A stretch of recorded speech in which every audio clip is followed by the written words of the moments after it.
this nation reflected Christian values because the people who made up the government in the early days were Christian, but none of them agreed with each other, and they still don't today. They very seldom ever have. What do you mean by Christian?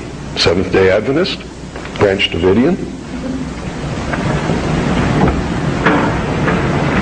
We need to do some serious evaluating, some very serious checking out of agendas.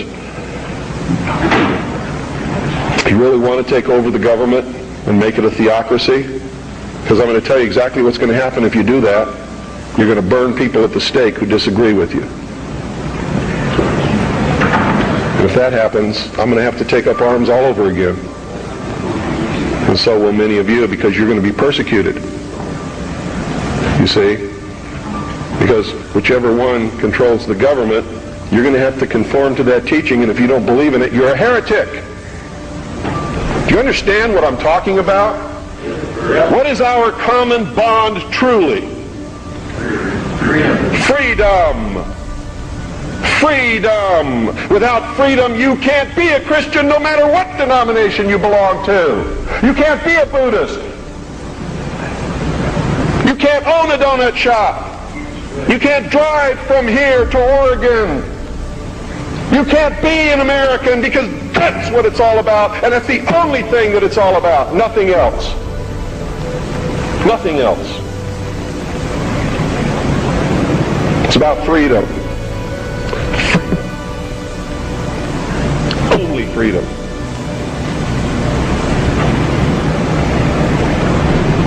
It means you have to let other people be free, even if they disagree with you.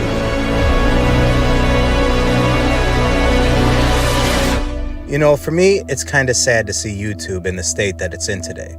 What was once a thriving playground for diverse opinions and controversial discussions has become more like an echo chamber that's characterized by severe content moderation.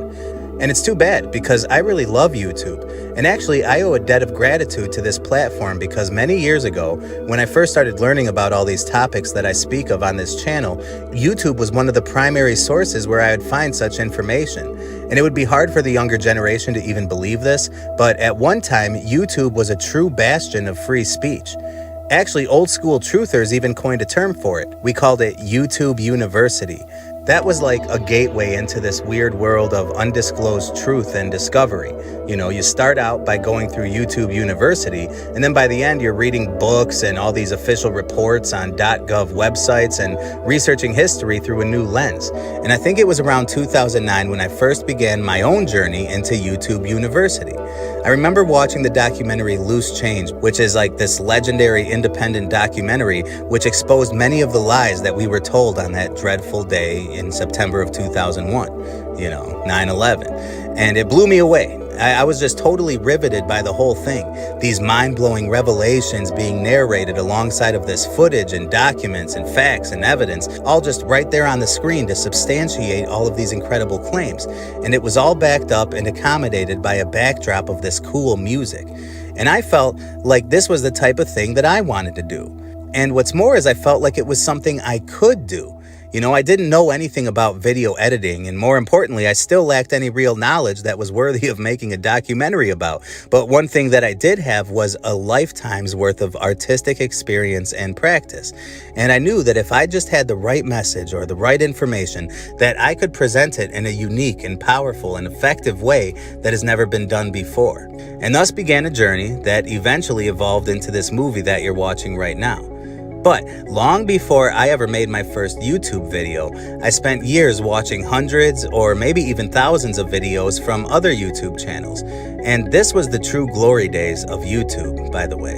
And it's really ironic that YouTube, of all platforms, would ever become so draconian as this.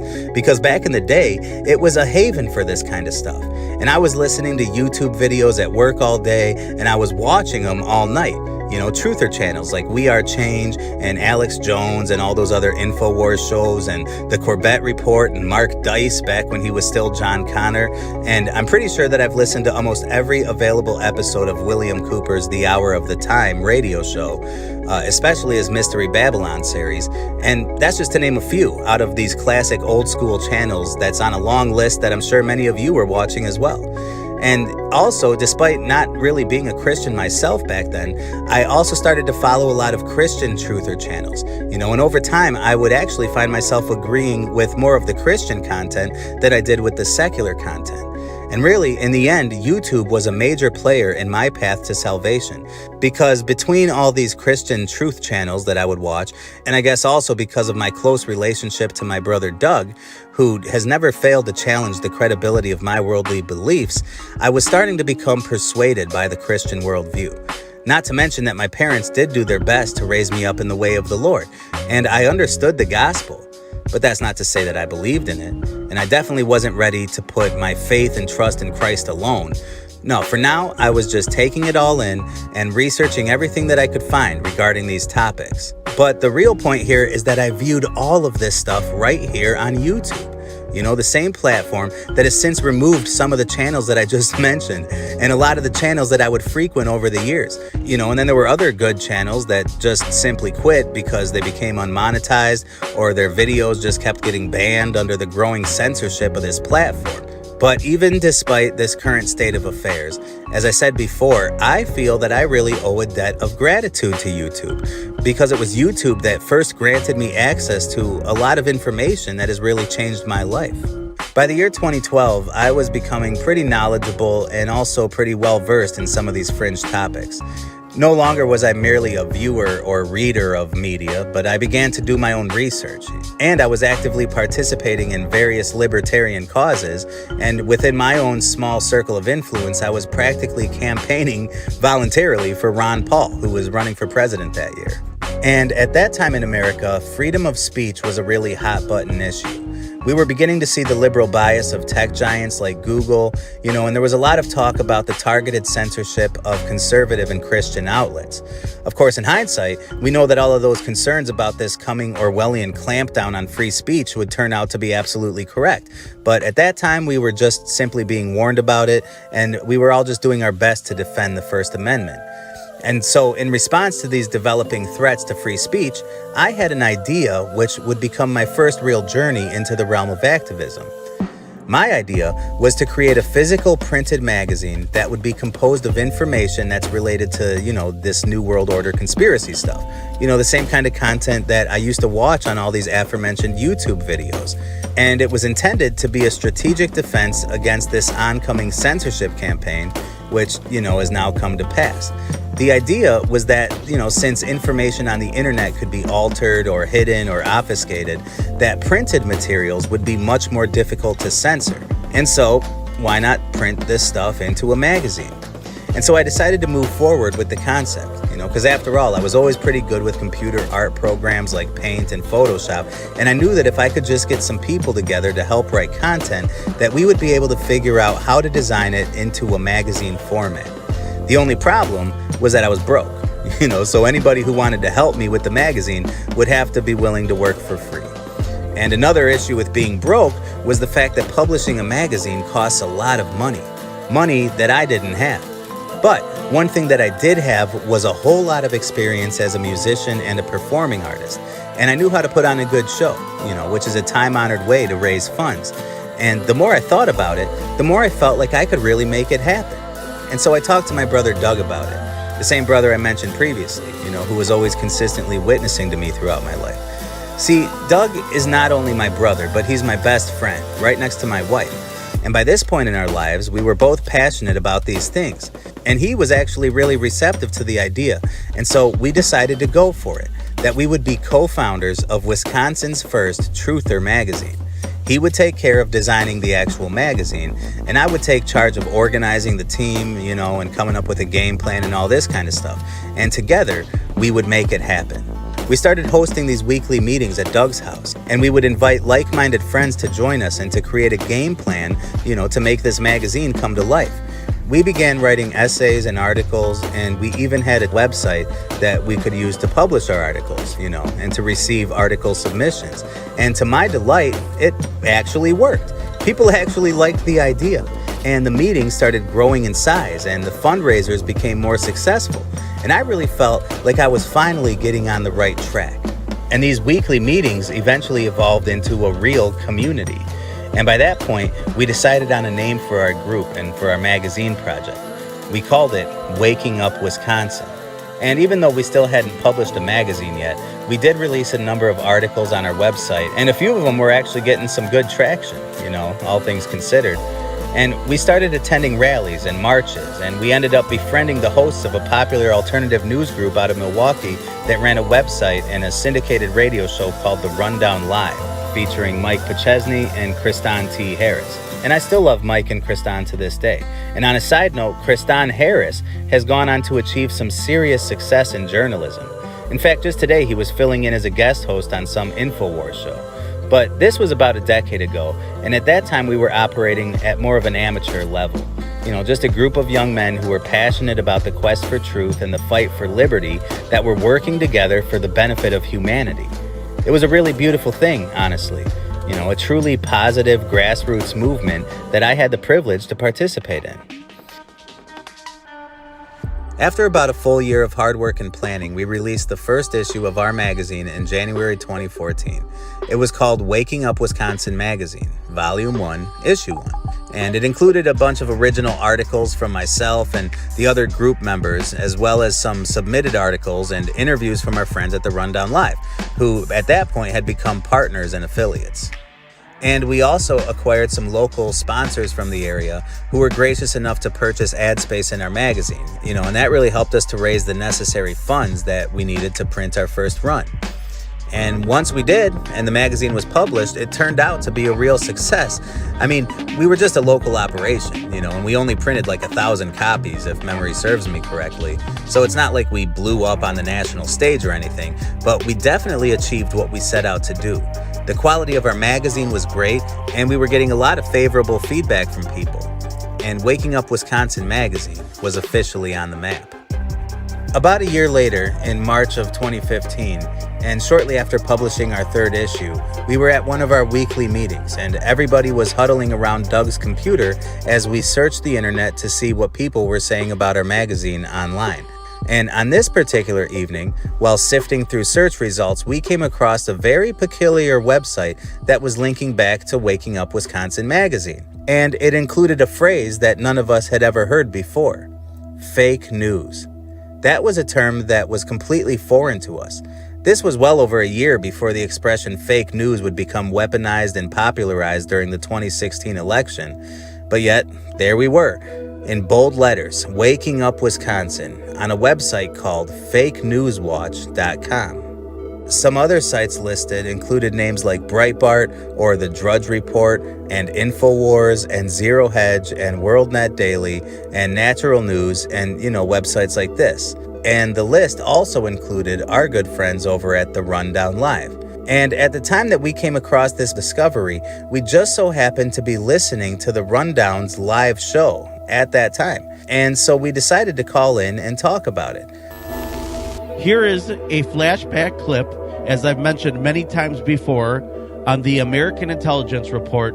When I did the show, The Rundown Live, several years ago, we received a call from local activists Waking Up Wisconsin. On that call, they reported to us discovery of a fake news watch list. And when we researched this list, it tied back to a person or a Republican running for assembly in Illinois. That fake news list, amongst others, collaborated together, became what is today seen by our government the top websites you do not want to read, including Truth Frequency Radio and yours truly. So here it is, a flashback to 2015 of March. We got a 262 on the Rundown Live. Your name, how you doing? And where you from? Well, hey guys, this is Tim, Doug, and Bilal. It's our friends. Waking Up Wisconsin. Wait, never mind. We don't have any friends. Remember, There is no Kristan. Waking Up Wisconsin. Just kidding, guys. We're having our normal Friday meeting and listening to the rundown, and we said, hey, you know what? Let's call into the rundown because it's been a while. And so anyways, I just saw you guys recently on a website called fakenewswatch.com. Have you seen Oh, we're on the fake news watch. that? Yeah, you guys were right above wakingupwisconsin.com. And Really? That's interesting. Yeah, look that up.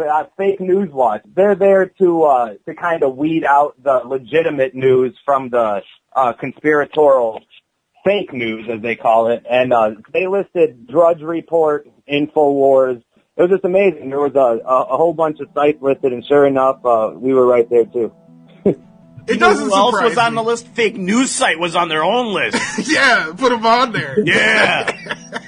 So, anyways, just wanted to call in and tell you guys that. Well, great news there, Tim. We're on the fake news list. That's just wonderful. Well, it's really not bad news. I mean, of course, we're on that type of site. What kind of got me about it was just FCC internet takeover business going on. Tim, you're right, because we and Kristan, we've already been talking about this, and I find it hilarious. I think it's funny. But Kristan and me were just talking about this, the idea of being censored out of Google due to not being credible. So our results will be lower listed because we are conspiracy and we don't talk about Well, the truth. Google works to rank sites based on truthfulness. You'd think we'd rank at the top. Yeah, you think we'd be up there, We'd but be like nope. number one. You can read through the list. Any of the listeners right now, you can check it out. The list is all a lot of really good sites that are actually quite credible. I mean, to include something like the Drudge Report, which is just a news aggregator. Yeah, we're considered clickbait. We're considered.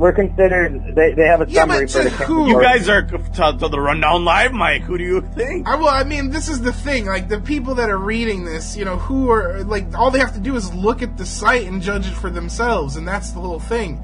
Right. Judge the information for what it's worth. We've always said that from day one.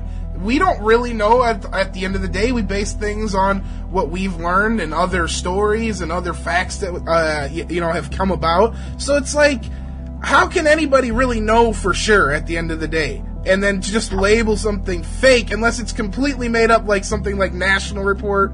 It's kind of ridiculous. But they want us to be on that level because that's a lot easier then. If they can just discount it as fake clickbait, then they don't have to deal with any of the realities of it. But yeah, that's great. We're on the fake news list, Well, the fake news list, I can't find it anywhere, Mike. It's the website definitely isn't. I'm sure it exists, and I've seen our site on other lists. I've never seen Waking Up Wisconsin listed. That's news to me. So that means they must be fairly frequently updating this. And they must listen to the show because they wouldn't know we're affiliated otherwise.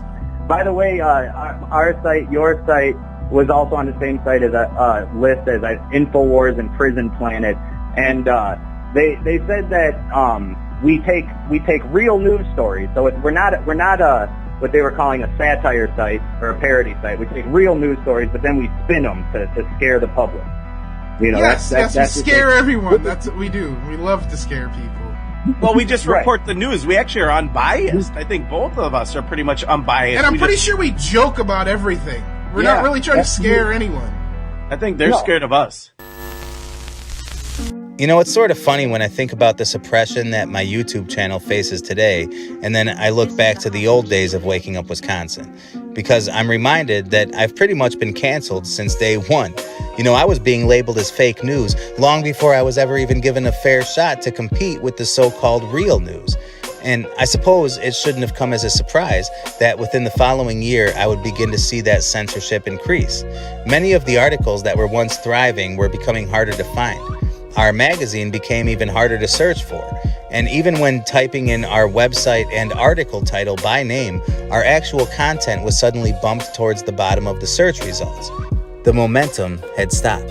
And eventually the meetings came to an end too. And I sort of stopped keeping up with the website, and our final issue was uploaded to the internet, but never printed. And despite having published who even knows how many hundreds of posts over the span of 3 or 4 years, today you can hardly find any traces of Waking Up Wisconsin magazine or our website on the internet. But whatever. I honestly didn't really care much anymore. And I wasn't too bothered by the dissolving of the group, because once again, I was going through some personal changes that were putting me at odds with my own agenda. Because by this point, I had surrendered my life to Christ. I was a Christian now. And as much as I loved conspiracy theories and truth-seeking, it just didn't seem all that important anymore, you know. That's not to say that I lost interest in these topics. It's just that my view of them had transformed completely. I was now seeing the world through a biblical lens, and suddenly all of my lingering questions were answered. The mysterious aura around this New World Order stuff had disappeared, and I was now able to see it plainly for what it was. All these secret societies and the occult symbolism and the FEMA camps and the depopulation and the green movement and the LGBT stuff and the drugs and the homicide and the protests and the riots and the Hollywood industry and the music industry and politics and wars and media and people and government and life and death. It was all just pointing towards the same thing. You know, that the big conspiracy really could be boiled down to the simple truth of the ancient scriptures. You know, that this is all about the fall of man. It's about sin. It's Satan against God. It's spiritual warfare. It's rebellion. You know, it's all about a war for the souls of man. You know, it's about a world that hates nothing more than the name of Jesus Christ. I mean, we use the name Jesus Christ as a cuss word, and meanwhile we celebrate and worship that which is wicked. You know, the very truth of God's word. I mean, come on. I spent all these years relaying all of this evidence that the controlling structures of society are deeply rooted in a foundation of Satanism. And yet I, myself, wasn't able to accept the obvious conclusion that the biblical Satan is therefore very real. And of course, if Satan is real, then God is real. You know, and everything just suddenly started making sense. You know, it was like, how did I miss this? It's all so obvious. Because back when I was reporting on all this New World Order and Illuminati stuff as an unsaved man, I could never quite understand the level of evil that we all discover at the bottom of this rabbit hole. From a secular standpoint, I'd always just assumed that the mysterious elitist cabal and the agendas of this shadow government were motivated by greed and by power. And that worldview makes sense up to a point. But what doesn't make sense is that men who are motivated only by greed and power would be found at places like Bohemian Grove. You know, and what are we to make of Freemason rituals or witchcraft in high places and all these outright satanic practices that have been historically attributed to the elitists of our world? At what point does money and greed turn into a visit to Epstein Island? You know, and at what point does wealth and prestige have anything to do with human sacrifice?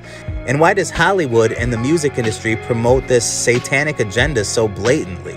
I mean, sure, it makes sense that sex and violence sells, but why this outright religiously satanic stuff? And these topics are things that I would commonly cover before I was saved, you know, in interviews and articles back in the magazine days, because it was easy to expose the evidence of these things because it was so abundant. But I could never really give the right answer to why they would do these things. But now that I was a believer, and now that I was reading my Bible and believing what it says, suddenly all these things started to make sense. And it was like completing a 1,000-piece jigsaw puzzle and finally putting the last pieces into place. The reason that this conspiracy stuff always ends up in dark candlelit rooms with satanic rituals going on suddenly became obvious to me. It's because the world really is satanic. You know, it's just like the Bible says. And if the Bible is true and Satan really is the god of this world, then wouldn't it make sense that you would find all this satanic crap when researching into the origins of our government and our culture? In fact, I began to sympathize with my unsaved truther friends who were just not able to connect those final dots of the puzzle because they were not willing to accept what the Bible has said all along. And so that was it for the magazine. And even if I did want to keep the magazine going, the truth is that I no longer had the time for it, because within months of being saved, God had radically changed my life. By this point, I was around 30 years old, and for all those years of chasing my music dreams and then pursuing my ambitions in journalism and activism, I had fallen behind in my real life. You know, I was working all these dead-end jobs, and all my friends were getting married and having kids, and even Doug, my brother and lifelong teammate, was now too busy with his own growing family to really commit to our ambitions with the magazine anymore. And I personally was just simply exhausted. And I will never forget this one especially rough night that I spent on my knees just begging for God to fix my life and to give me a family. And I know that this will sound like the plot of some corny Pureflix movie, but within a week or two of that night, my wife showed up at my doorstep. You know, obviously she wasn't quite my wife yet, but she was just one of my best friends, and she was the girl that I'd loved for years. She was the one that got away. And I can save the rest of that story for another video, but the point is that God had answered my prayers, and soon my life would begin to rapidly change in a very radical way. The next thing you know, I'm getting married, and within 5 years, I suddenly had 5 kids, and I was living this life as a husband and as a dad. My guitar was out of tune, and it was collecting a thick layer of dust in my closet, and my computer was practically broken, and I gradually just stopped updating the website at all, and eventually I just allowed the domain name to expire. And for all those years, I never looked back. I was never more happy, and I never felt more purpose than I did when I first became a husband and a father. Who are you? A dad. And so I divorced myself from any type of media creation or performance whatsoever. And for the first 4 years of my marriage, I never wrote a song or an essay or a news article. I wasn't thinking up any new creative ventures, and I wasn't participating in any activist causes. I was just a married man with kids, working hard every day at 2 different jobs and focusing on nothing more than trying to be a man of God and a good husband and a good father. And I would continue to study these conspiracy things, but I was becoming way more interested in reading the Bible than I was the news, which was a good call on my part, because after all, if you want to seek the truth, then there's no better source for that than God's own word. Looking back, it was a wonderful time in my life. Busier than ever, but it was also more simple than ever. And I was still ambitious to one day resume my plans for creating media, but for now, I was just happy to simply manage a basic family routine with my wife and my young children. If you're a subscriber to this channel, then you probably know my wife. Her name is Amber, and she is the woman who has stood beside me through all of this. She is even my co-host whenever I do live streams on this channel. And the thing about Amber is that she loves me, and she cares about my passions. And back in the year 2018, when we were struggling for money and living paycheck to paycheck, Amber was secretly saving up a stash of her tip money for my birthday. And when she gave me the money, she expressed that she wanted me to buy a new computer with it and get back to work with my creative pursuits, provided that I always put the family first, of course. And so I did buy a computer, and I used it to make my first video, which was called The Sinister Shepherd. It was a documentary about TV and about how television was always intended for the purposes of mass mind control. And that video was actually shared by none other than David Icke, of all people. And it performed really well. And at that point, I knew that I could potentially have a future in filmmaking. But it took a lot of time to make. And I still had a lot of work to do as a young father because Amber and I were continuing to have kids on practically an annual basis. And despite the success of that first video, it would also be the last video that I would make for years to come.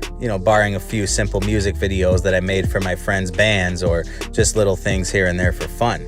But fast forward a few years, and now we are in the year 2020. And it was just another long and typical workday when the news broke out about the plandemic.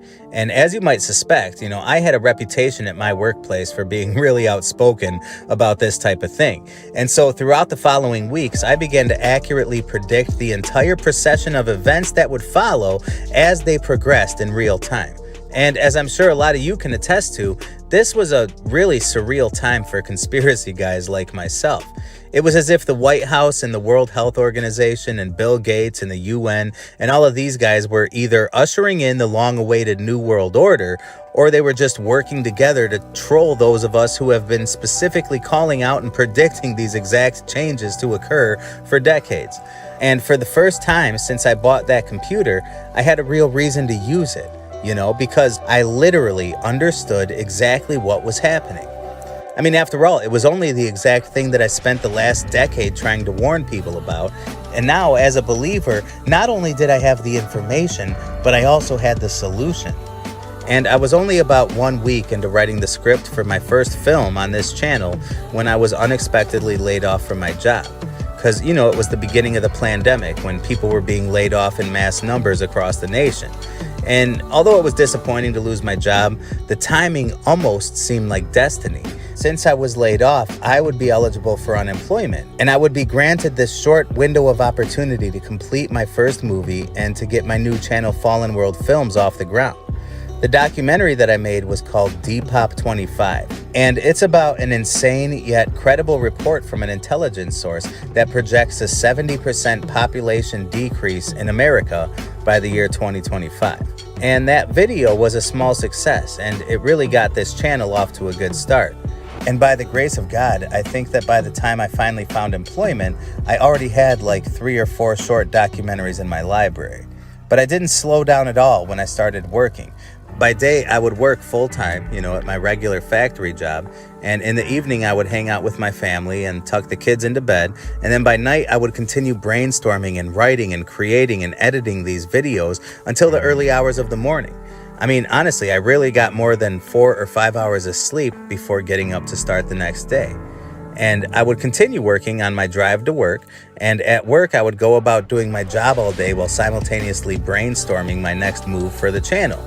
And every lunch break and every smoke break was really just a chance to do even more work. And despite being a married man with 5 young kids and working a full-time job who is too busy to get anything done, and being limited only to these random little windows of time to edit my movies, usually just using my smartphone, I was still managing to turn out these high quality and highly produced videos like nobody's business. And at the end of every day, I would share the links to one of my videos on a rotating schedule of different social media sites. And my channel was turning out to be a genuine success. I suppose that I shouldn't have been so surprised when my first video got banned. I mean, you'd think that after my experience with the magazine that I would have expected it. But for some reason, I was surprised. And I was really upset when YouTube began flagging and blocking my videos. Because unlike the magazine articles, which could become suppressed online, but they're still on your site and they're still available by link. But when your YouTube video gets blocked, it just hurts a lot more. I mean, because for an artistic and creative documentary style like what you are watching now, I mean, you're talking about 30 or more hours of work that goes into just a short documentary. So when you take all of that time and effort and then the thing just gets deleted, well, it's really frustrating to say the least. But fortunately, I was primed for this type of persecution. I mean, I'd spent my whole life going against the grain, and I was willing to just count my losses and just keep making more movies for as long as I felt convicted to. Hey, does anybody want to join? I can only suppose through God's divine will, my channel has not yet been outright terminated. Over the years, I have spent many months sitting on the fence with 2 community guideline strikes, and I've witnessed way too many similar channels become unlisted, but I never hit that 3rd strike, and somehow today I have 0 strikes. But even though my channel survived while similar channels were being simultaneously destroyed every week, it's not to say that I didn't suffer the same obstacles as everyone else. I can still remember the first time that I searched for Fallen World Films on YouTube, only to be met with a bunch of results about some Jurassic Park movie called Fallen Kingdom, which went on for like 2 pages before any of my videos were visible. Even though not just 1 week earlier, my videos would have been the first results. And I can even remember when my channel would be suggested by YouTube, and to find Fallen World Films, all you had to do was just type in the word Fallen and the letter W, and my channel would show up. And that was really a big deal to me back then. It was like a milestone, But now you gotta type in my whole channel name to find my content. And you're still gonna be required to sift through a bunch of unrelated Jurassic Park videos before finding me. By the way, did I mention that I owe a debt of gratitude to YouTube? And I really mean it when I say that, but I do admit that our relationship is sort of on the rocks these days. But these are the conditions that I've been working with as I continue to pursue building this unmonetized and heavily suppressed channel. To call it frustrating would be a huge understatement. A better word would be offensive, or maybe even devastating. And it was sometimes bothersome enough to make me just want to quit, but I never did quit. Because I really believed that if I could just manage to grow my audience enough, that other people would soon begin to share and then mirror my content, and eventually it would become much more difficult for YouTube to hide my channel. And I still do believe that, by the way, and I hope that you might consider being one of those people who are helping to share this. But the point is that I couldn't rely on the algorithm to treat my channel fairly, so I knew that I needed a better strategy. And then one day when I was at home and scrolling through my YouTube feed, I noticed something sort of interesting.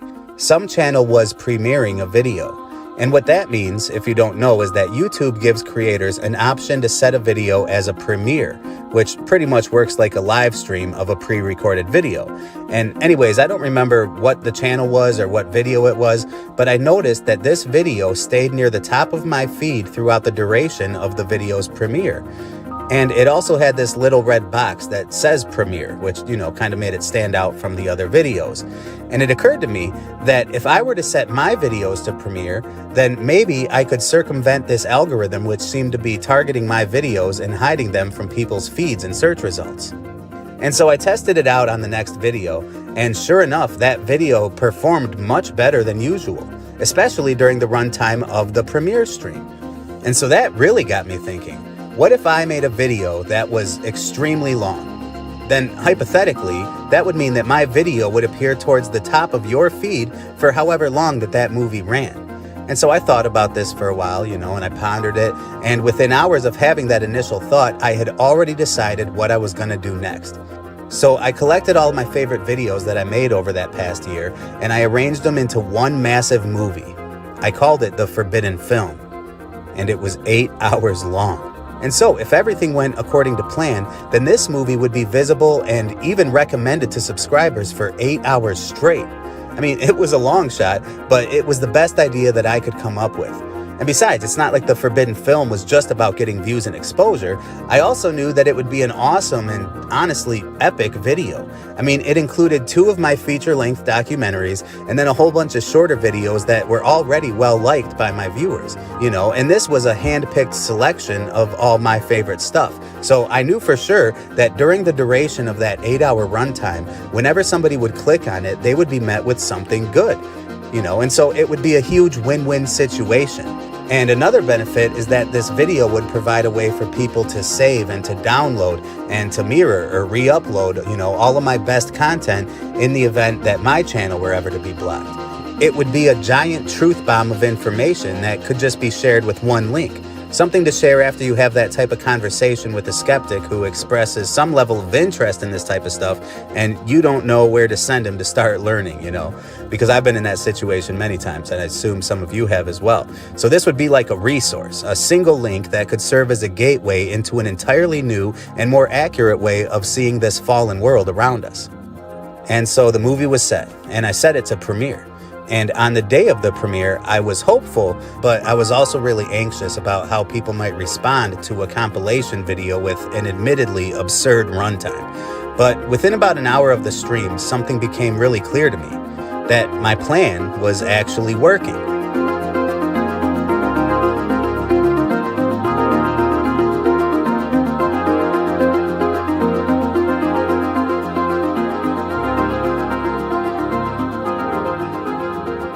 It was receiving far more engagement than usual, and within the span of a few hours, it had received more views and likes than most of the other videos on my channel.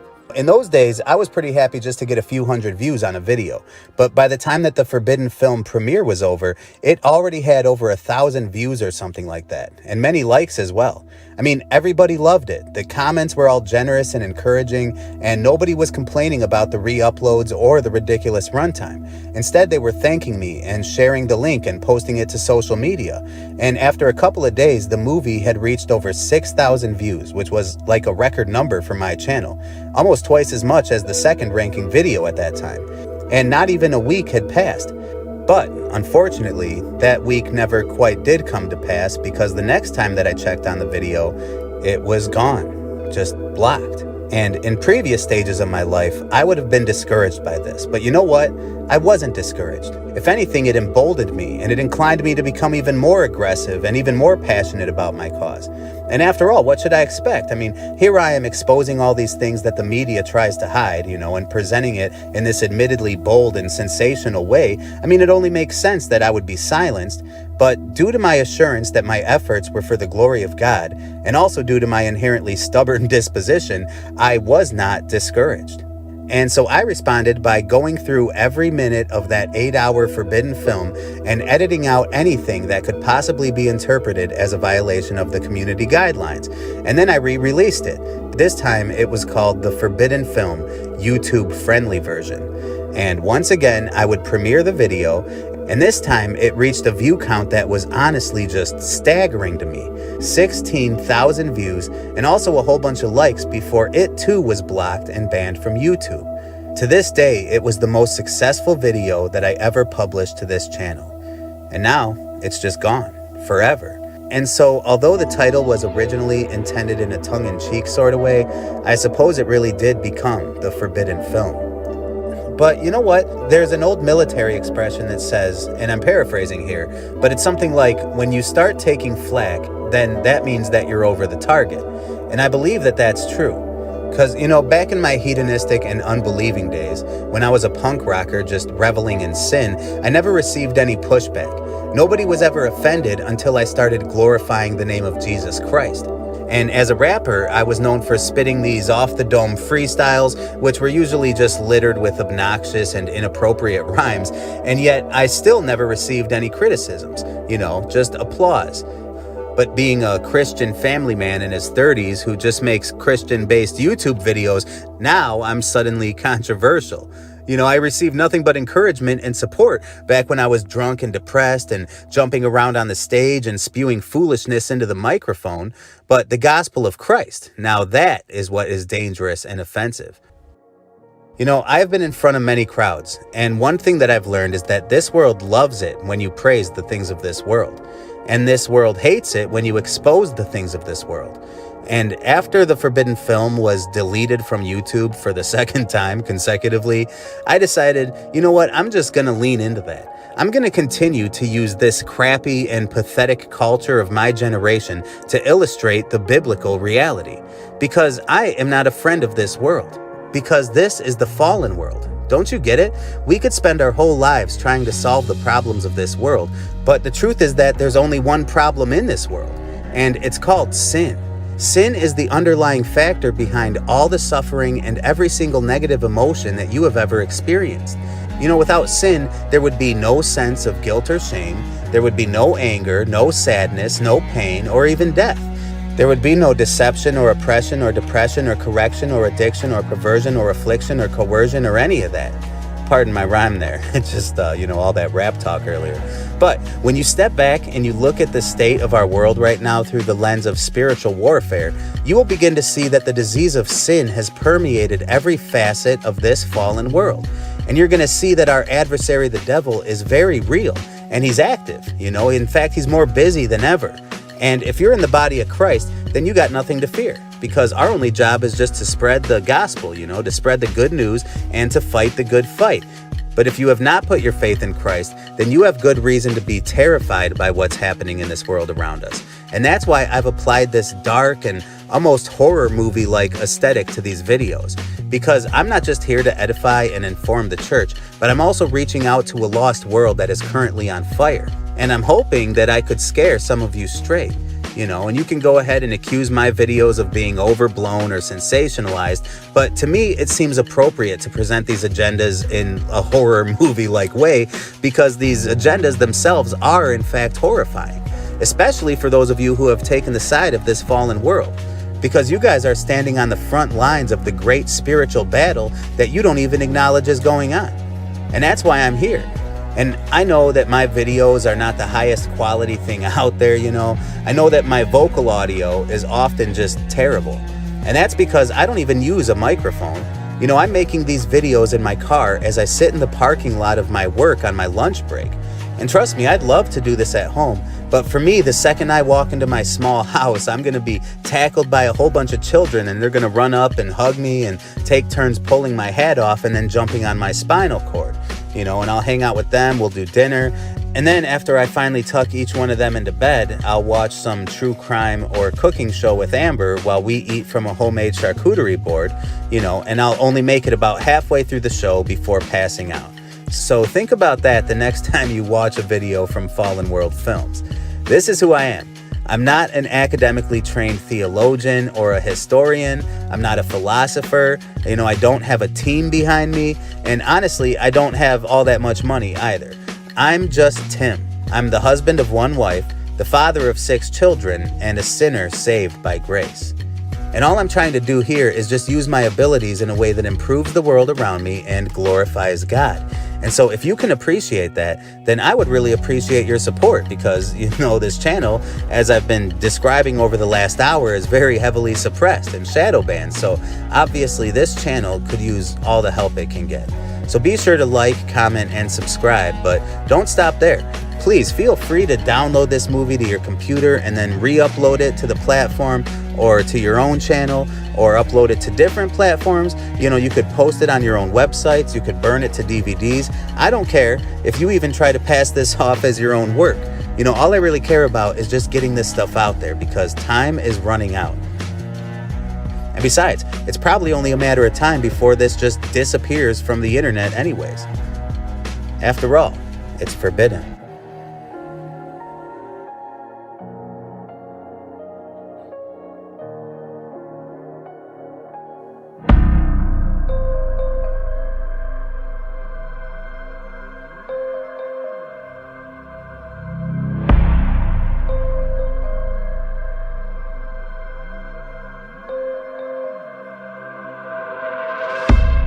Attention.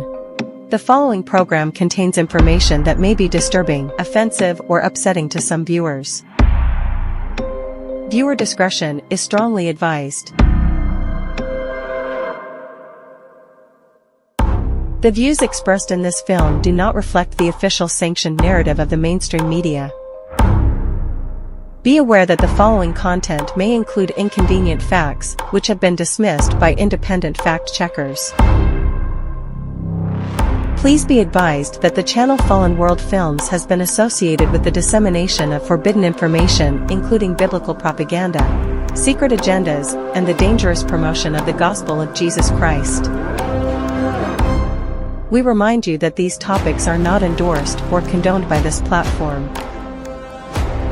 Due to these concerns, this film will be heavily suppressed. You are strongly advised to change the channel immediately, because the following film is forbidden.